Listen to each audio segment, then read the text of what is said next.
Olá, semioticistas. Aqui fazendo a análise dos percursos actanciais e nós nos propomos a fazer análise de três relações entre os participantes desses percursos. A primeira relação foi a relação entre o sujeito e o objeto. A segunda relação foi entre o objeto e o valor. E hoje nós iniciaremos analisando essa terceira relação, que é a do destinador e o sujeito. Então, primeiramente, é necessário dizer que existe os percursos do destinador. Então, vejamos o chamado destinador estabelecido. Dizer antes que nós faremos essa breve apresentação teórica da questão do destinador, e logo nós passaremos a analisar, propriamente dito, de forma mais prática, essa relação entre o destinador e o sujeito. Então, com relação ao destinador estabelecido, é necessário dizer que geralmente a posição do destinador nas narrativas etnoliterárias, nos mitos, nos contos, nos rituais, etc., a posição do destinador é a tal ponto caracterizada pela estabilidade, que não se imagina que ele possa escapar às obrigações programadas de seu papel. Então, emoldurando o relato, situa-se nos dois extremos da cadeia narrativa, ou seja, é ele que atribui uma missão ao herói no momento do contrato, também é ele que reconhece e avalia a ação concluída no momento da sanção. Então, esse papel cristalizado e permanente no universo do conto, o destinador é o grande regulador que encarna o pano de fundo axiológico, definindo o desejável, o temível e o odiável logo de início, e logo avaliando ao final do percurso a conformidade das ações realizadas. Ou seja, Deus, o rei e todas as instâncias delegadas da autoridade que formam tantos papéis típicos e estereotipados do destinador. O pai, o policial, o professor, etc. Segundo, é necessário falar do destinador instável, que na realidade, isto é, na realidade dos textos, tanto literários como nos discursos sociais e políticos, as coisas são muito mais complexas e muito mais ricas do que dá a entender uma simples abordagem apoiada em contos maravilhosos.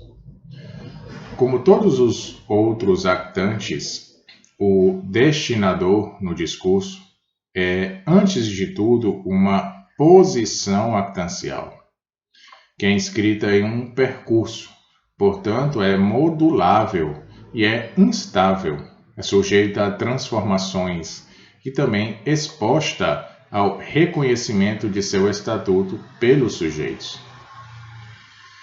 Então, definido em primeiro lugar por sua composição modal de ordem factitiva, ou seja, do fazer crer ao fazer fazer, o destinador tem como condição ser ele próprio reconhecido.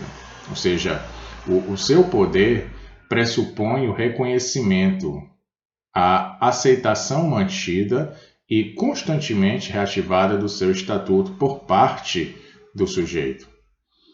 Então, de onde as numerosas figuras do destinador inquieto, como, por exemplo, o rei Arthur. Então, nós encontramos um exemplo particularmente notável de meditação sobre o destinador na obra de La Boétie, que é intitulada A Servidão Voluntária. Então,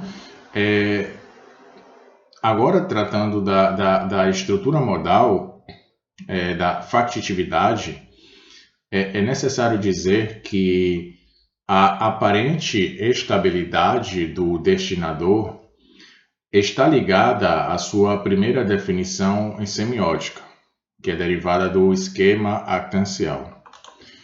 Então, vimos que o surgimento e, a seguir, o desenvolvimento da problemática das modalidades permitiu refinar consideravelmente a abordagem da estrutura actancial. Então, encarado em termos modais, todo actante, junto ao qual o fazer ocupe não apenas a posição de um predicado descritivo, mas também de um predicado modal, todo actante torna-se candidato ao papel actancial de destinador. Nesse caso, com efeito, o fazer torna-se a modalidade de um enunciado factitivo, ou seja, o destinador é aquele que faz fazer. Então, fundamentalmente, ainda que formulado em outros termos, o papel do destinador, chamado destinador manipulador. Mas essa formulação também abre amplamente o campo da configuração, ou seja, todo sujeito que seja, mesmo que por um só momento, portador dessa carga modal factitiva, encontra-se investido do papel actancial e, inversamente, todo destinador instituído que se visse privado dessa competência específica perderia de imediato o seu estatuto.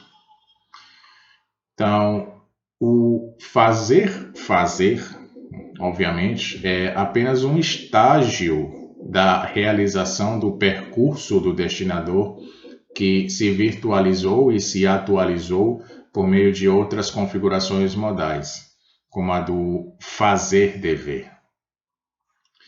E numa perspectiva mais ampla, porém, todas as modalidades podem, como nós vimos, transformar-se em um predicado descritivo, ou um predicado modal de segundo grau, que é modalizado pelo predicado factitivo. Então, assim, o destinador, ele é inicialmente, a montante, aquele que faz crer. Ou seja, ele propõe valores e suscita a adesão do sujeito. E, em seguida, é aquele que faz querer, que faz saber, que faz poder. E seria possível projetar essas categorias em quadrados semióticos para desenvolver a diversidade das configurações do destinador e esquematizar uma tipologia.